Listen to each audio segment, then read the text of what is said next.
A chance for us to look at federal politics. Ricky Lambert's joined me in the Flow broadcast studios here on the morning show. Hi, Ricky. How are you? Good, thank you. How did you see the budget, and particularly what seems to be more and more a change every budget that comes out, where governments look to spend like, as Tony Abbott once said, drunken sailors, but then we were told that the Navy didn't like that particular term. What are we seeing? Are we seeing a change in the way in which our economy, our so-called free market economy, works? Well, there's a convergence going on between the Labor and Liberal parties. Anthony Albanese will deliver his reply speech later today, and I think he would have been sitting on the sidelines feeling pretty envious of the budget the Coalition was delivering. All of this emphasis on women, for instance, are the very lines of criticism Labor would have made of a usual Liberal budget, but the Coalition have tried to head that off by putting a very Labor budget forward. Okay, so are there some within the Coalition that are rolling their eyes and maybe even thinking back to Menzies and Howard and other of the great leaders of the past and saying, well, where is the free market economy that we used to be so proud of? Where is that we leave business to be business, to do business, and we don't get involved in putting grants and money into certain things? There are winners and losers when you do that. We want to see people just go out there and be left to their own devices.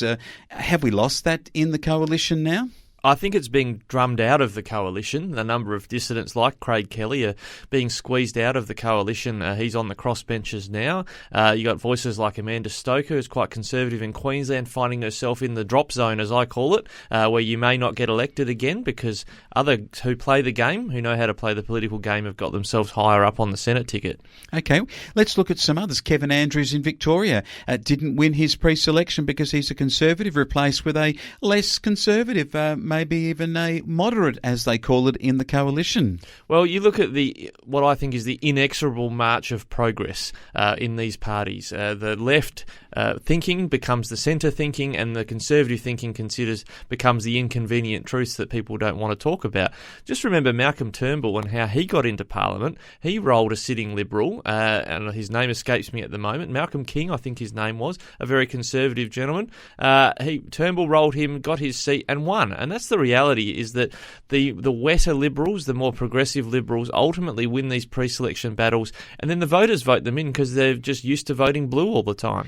And of course, George Christensen is another who, from the seat of Dawson in Queensland, a pretty famous National Party fellow, although LNP is what they now call it in Queensland.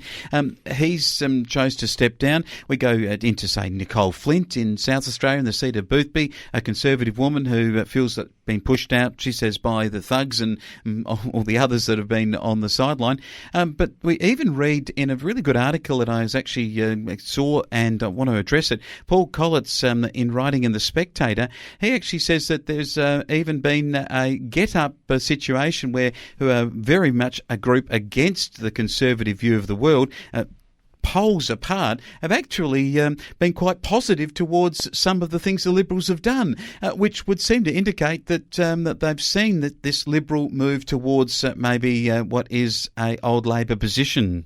Well, the likes that you see in the Senate of Matt Canavan and Erica Betts, who's also been pushed down the ticket to a big drop zone in Tasmania, they'd be saying, look, if GetUp's telling the Coalition they're doing the right thing, then the Coalition's doing the wrong thing. They've campaigned quite stridently against the likes of GetUp, and GetUp's patting on the back the likes of Tim Wilson, Trent Zimmerman and others in these inner city seats who are very much of the wet persuasion when it comes to, or the left-wing or progressive persuasion within the Liberal Party.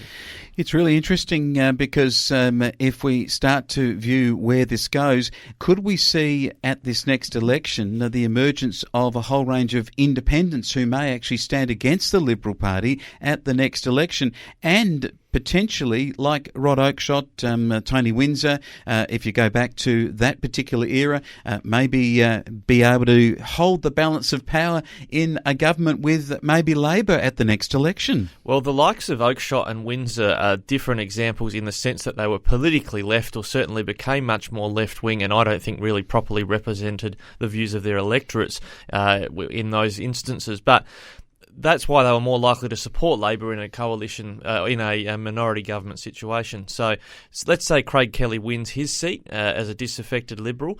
I think the Liberals would do everything they could to bring him back into the fold. You've got to remember Bob Katter, good old Bobby's still there in federal parliament, a disaffected National who felt the Nationals were going in the wrong direction, and he stood against them. He's still there after 30-something years. So the Liberals will be wary of the likes of a Craig Kelly, that if he wins that seat, he could hang on to it for quite some time. Yes, it's a very interesting time. I think there are a lot more fractured problems within the coalition right now, within the Liberal Party, and also when one considers that the budget reply that they will be getting tonight from Anthony Albanese, a chance for Albanese really right here with the Liberals, I think, in disarray and looking just to spend their way to the next election.